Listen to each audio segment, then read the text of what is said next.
Hello dearest learners, welcome to today's class. तो पिला माने आम जो प्रीवियस क्लास टी थिला आमे सेथिरे कोन करथिले ना आम जो रहिला प्रोज पीस जो थिला on examinations by Winston S Churchill आमे से सब कवर करि सारिथिले आमे तार क्वेश्चन आंसर्स प्लस जो पोस्ट रीडिंग एक्टिविटीज गुडी को थिला आमे सब कवर करि सारिछे आम आजिर ए क्लास रे आमे गोटे न्यू चैप्टर आरंभ करिबा How say chapter tir na as you all can see the portrait of a lady written by Khushwant Singh. तो पिला माने पोर्ट्रेट माने कोन ना पोर्ट्रेट माने चित्र और लेडी माने गोटे महिला। तो आमे ए जो रहिला हम the portrait of a lady एथरे आमे कहा विषय जानिबा को पाइबा ना गोटे महिला रो गोटे चित्र रो वर्णना आमे एठारे पाइबा। तो आम ये चैप्टर आरंभ करबा आगु आमे आम जो ऑथर रहिले खुशवंत सिंह तांको विषय टिके जानि नेबा। Khushwant Singh born 2 February 1915 2 February 1900 माने 2 फेब्रुआरी 1915 मसारी तांको जन्म होइतिला। आ पिला माने देखो आमे एबे जो अछि कोठी आमे एबे 2025 रे अछि आउ आम जो खुशवंत सिंह रही 2014 मसीहा 2014 रे ही तांको मृत्यु हो जाइछि। जेतेबेले ए बुक को पब्लिश करा जाइतला at that time at that moment he was alive सेति पय हमको इठाई तांको मृत्यु समय दिया जाय नाही किंतु हमको जानिबार अछि कि 2014 मसीहा रे खुशवंत सिंह को परलोक होइतिला। Is a prominent Indian English writer and journalist. Prominent माने विख्यात विशिष्ट से गोटे विख्यात भारतर इंग्लिश राइटर और सांबादिक मध्य थिले।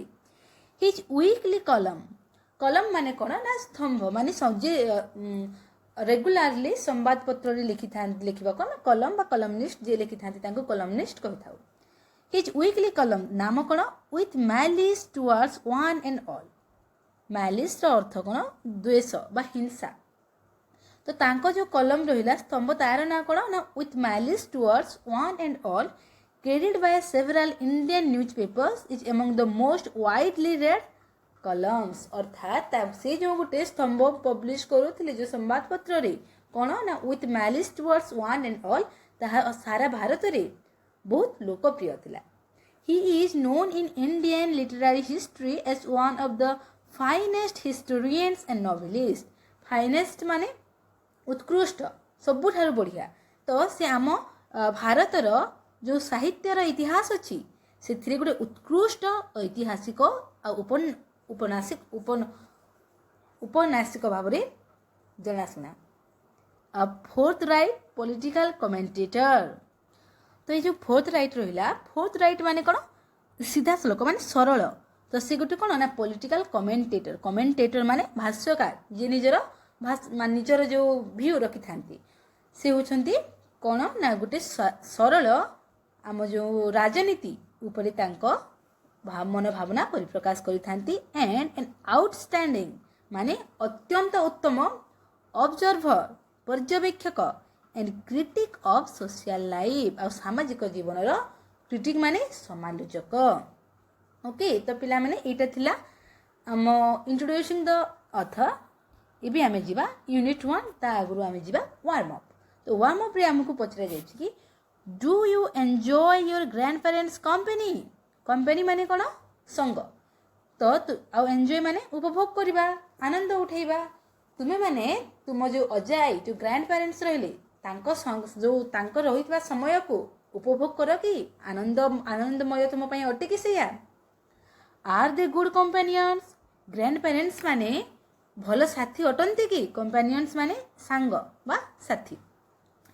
Children grow up with a typical image of their grandparents in their minds. Typical माने नमूना रूपक। तो इठारे कोन कहा जाय कि इठारे कहा जाय कि पिला माने छोटो छोटो पिला माने तांको ग्रैंडपेरेंट्स मानकर गोटे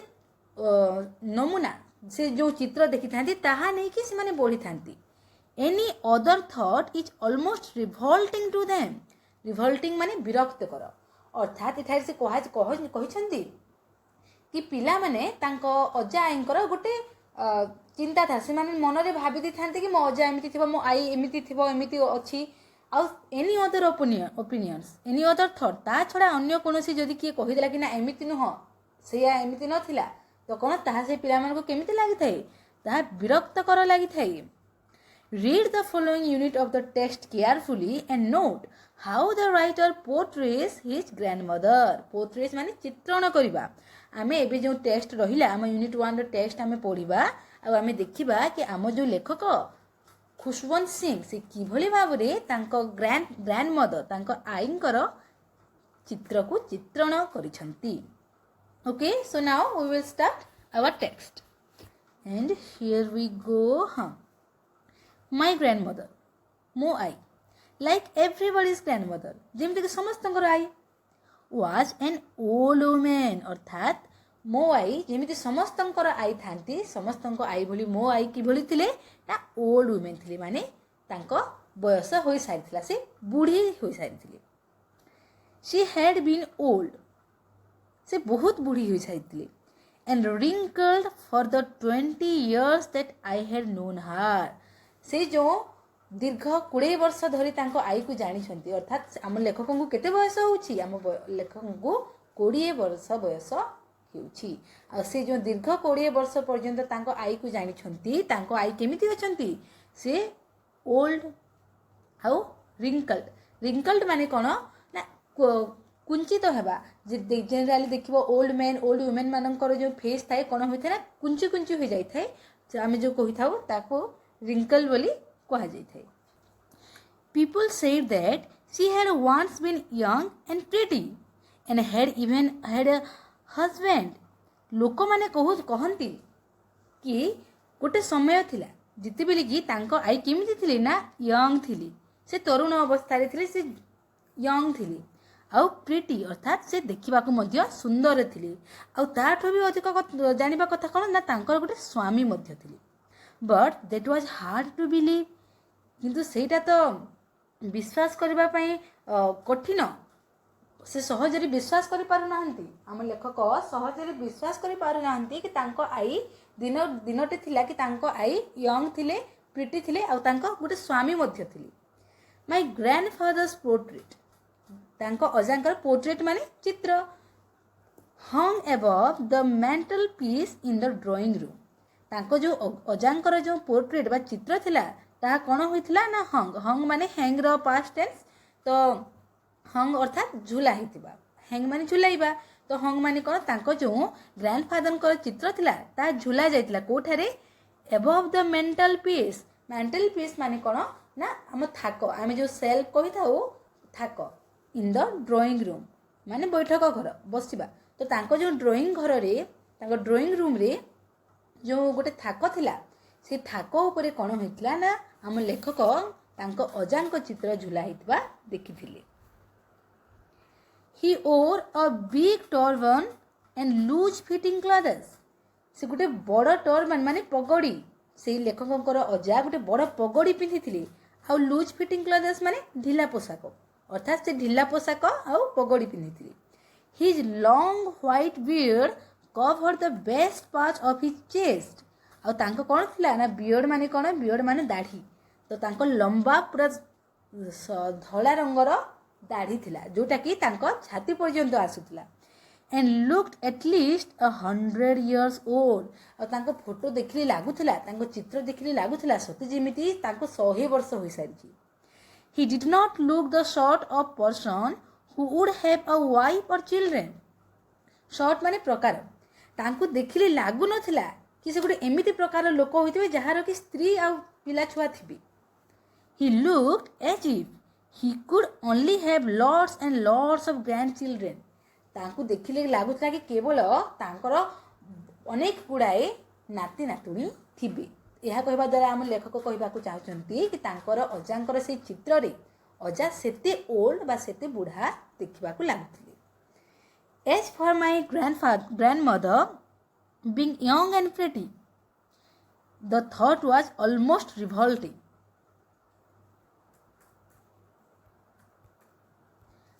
तापर से कहिसंती एबी तो से कहले तांको ग्रैंडफादर को चर्चा कले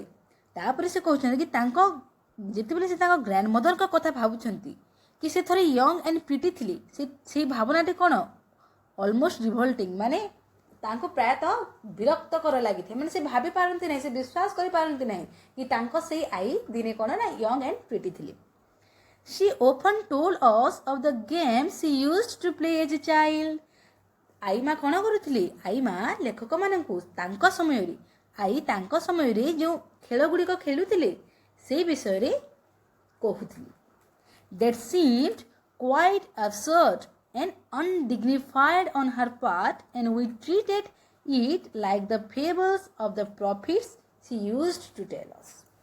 Okay, that seemed quite absurd and undignified. तो से जो खेल गुड़िक खेलुले आ से विषय जो आम लेखक मान कहूली से कौन थी ना तार लॉजिक किसी नथिला इठारे जो क्वाइट रहा क्वाइट अर्थ संपूर्ण रूपे तो ता संपूर्ण रूपे कौन माने क्वाइट माने संपूर्ण रूपे तो से जो गेम जो खेलुले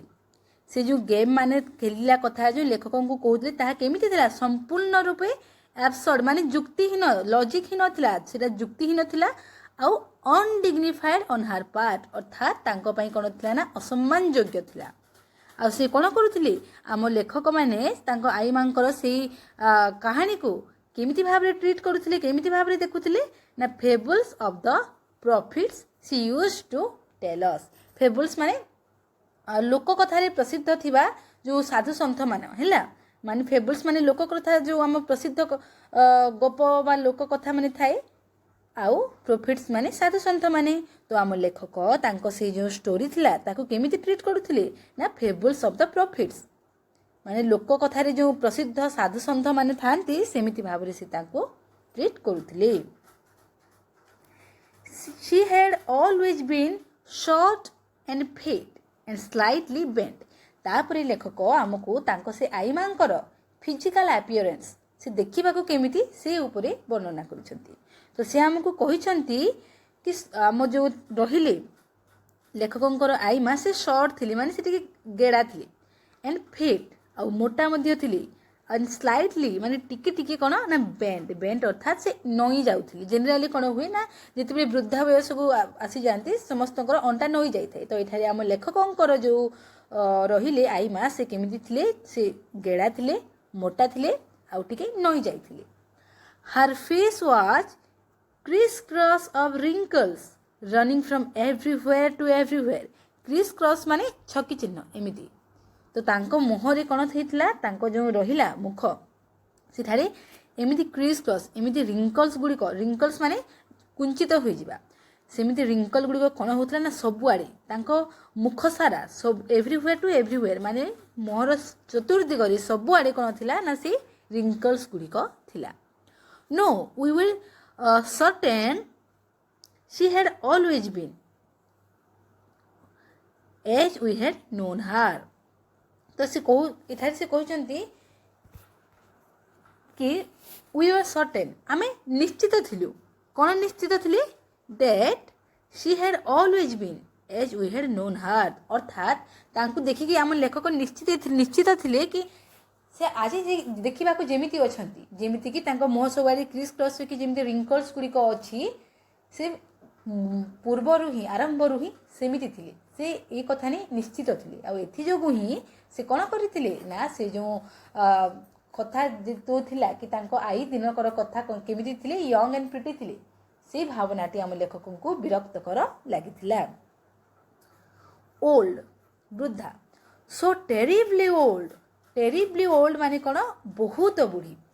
that she could not have grown older इथारी से कौन कहते कि तांको आई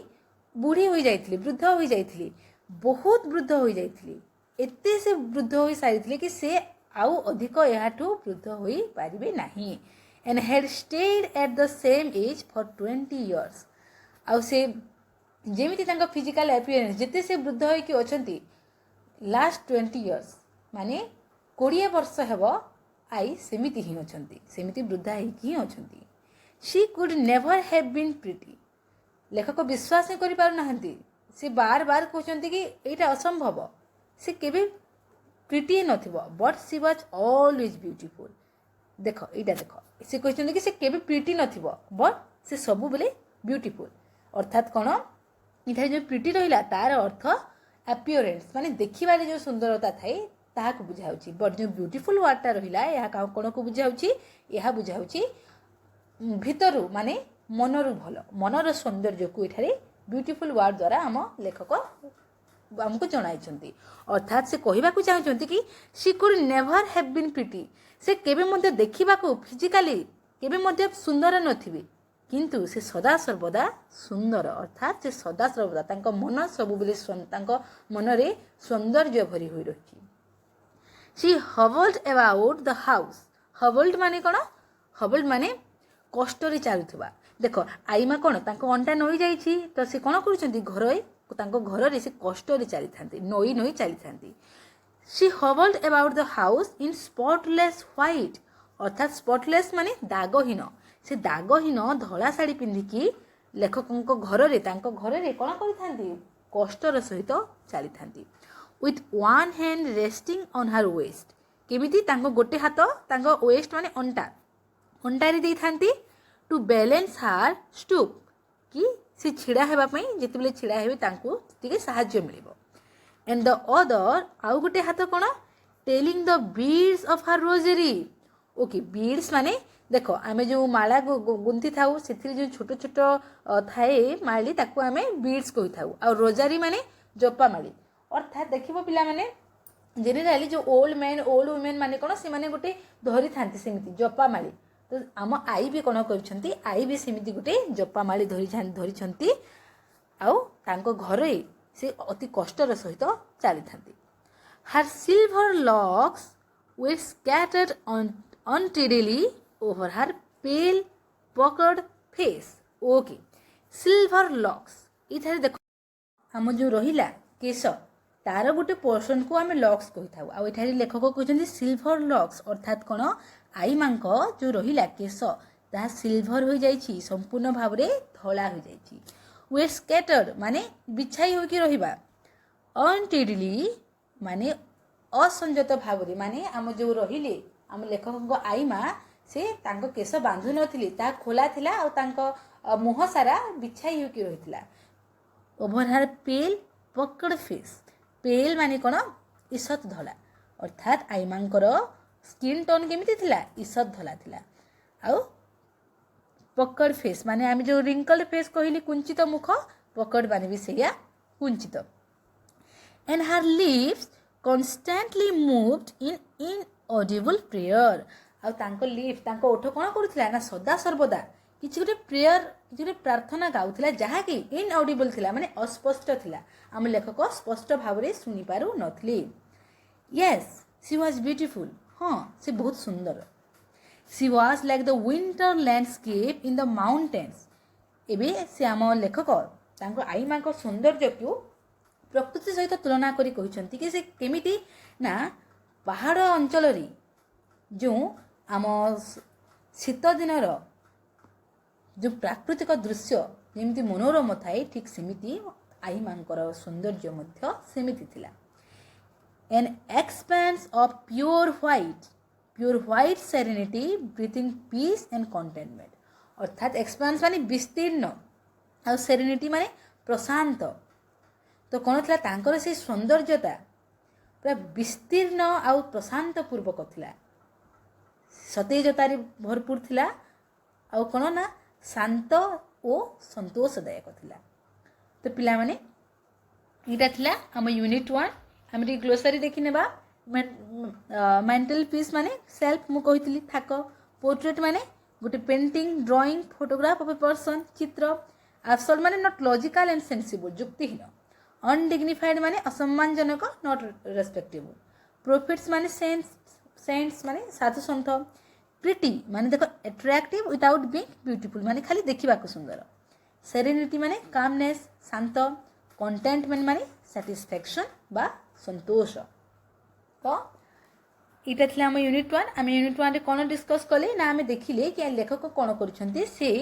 आमको तांको जो आई मा रहिले तांको आई मांको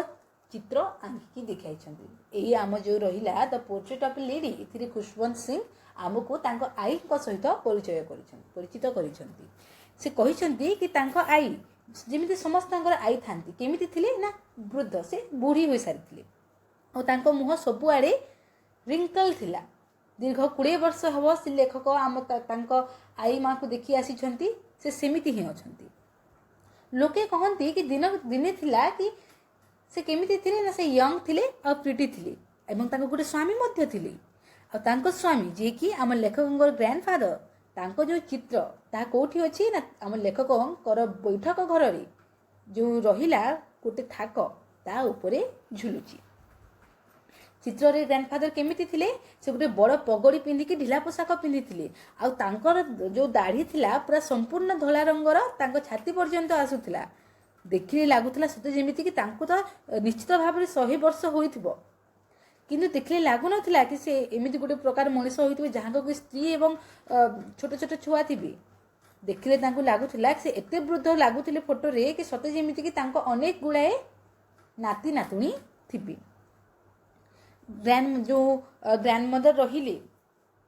ଯିଏକି କହୁଥିଲେ କି ଲୋକମାନେ କି ଗ୍ରାଣ୍ଡମଦର ଦିନେ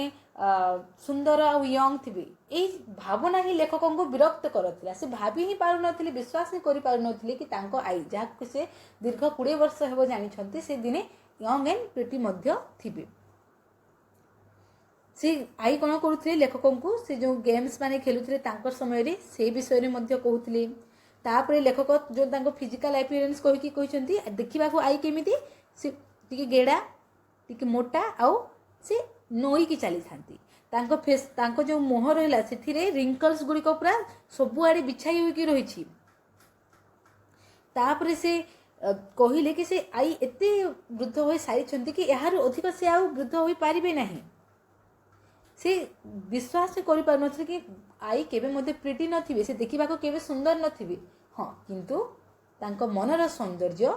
ସଦା ସର୍ବଦା ସବୁଠୁ ସୁନ୍ଦର। ଆଈ କ'ଣ କରୁଥିଲେ ନା ଅତି କଷ୍ଟର ସହିତ ଆଈ ଚାଲୁଥିଲେ। କେମିତି, ସେ ପୁରା ଦାଗହୀନ ଧଳା ପୋଷାକ ପିନ୍ଧିକି ତାଙ୍କ ଗୋଟେ ହାତକୁ ଅଣ୍ଟାରେ ରଖିକି ଆଉ ଗୋଟେ ହାତରେ ତାଙ୍କ ଜପାମାଳି ଧରିକି ସେ କ'ଣ କରୁଥିଲେ, ତାଙ୍କ ଘରେ ସେ କଷ୍ଟର ସହିତ ଚାଲୁଥିଲେ। ଆଉ ତାଙ୍କ କେଶ କେମିତି ଥିଲା ନା ସେଇଟା ପୁରାପୁରି ସିଲଭର ବା ଧଳା ରଙ୍ଗର ଥିଲା ଆଉ ତାଙ୍କ ମୁହଁ ସାରା ବିଛେଇ ହୋଇକି ରହୁଥିଲା। ତାଙ୍କ ଈଷତ୍ ଧଳା ମୁଖରେ ଯେଉଁଟାକି କୁଞ୍ଚିତ ହୋଇସାରିଥିଲା, ସେଇ ଉପରେ ତାଙ୍କ ସେଇ ଧଳା ରଙ୍ଗର ବାଳ ବିଛେଇ ହୋଇକି ରହିଥିଲା ଆଉ ତାଙ୍କ ଯେଉଁ ଲିପ୍ସ ଥିଲା ତାହା କ'ଣ କରୁଥିଲା, ତାହା ଅସ୍ପଷ୍ଟ ଭାବରେ କିଛି ଗୋଟେ ପ୍ରାର୍ଥନା ଗାଇ ଚାଲୁଥିଲା। ତାପରେ ଲେଖକ ତାଙ୍କ ଆଈଙ୍କର ସୌନ୍ଦର୍ଯ୍ୟକୁ ବିସ୍ତାର କରି କହିଛନ୍ତି କି ଯେଉଁ ଆମ ପାହାଡ଼ିଆ ଅଞ୍ଚଳରେ ଶୀତ ଋତୁର ଯେଉଁ ପ୍ରାକୃତିକ ସୌନ୍ଦର୍ଯ୍ୟ ଥାଏ ତାହା ଯେମିତି ମନକୁ ଶାନ୍ତ ଓ ଆନନ୍ଦ ଦେଇଥାଏ, ଲେଖକଙ୍କ ଆଈଙ୍କର ସୌନ୍ଦର୍ଯ୍ୟ ମଧ୍ୟ ଠିକ୍ ସେମିତି ଭାବରେ ବିସ୍ତୀର୍ଣ୍ଣ ହୋଇକି ଥିଲା, ଯାହାକି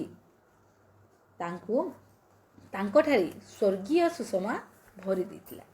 ତ ପିଲାମାନେ, ଏଇଟା ଥିଲା ଆମ unit 1 of the portrait of a lady by Khushwant Singh.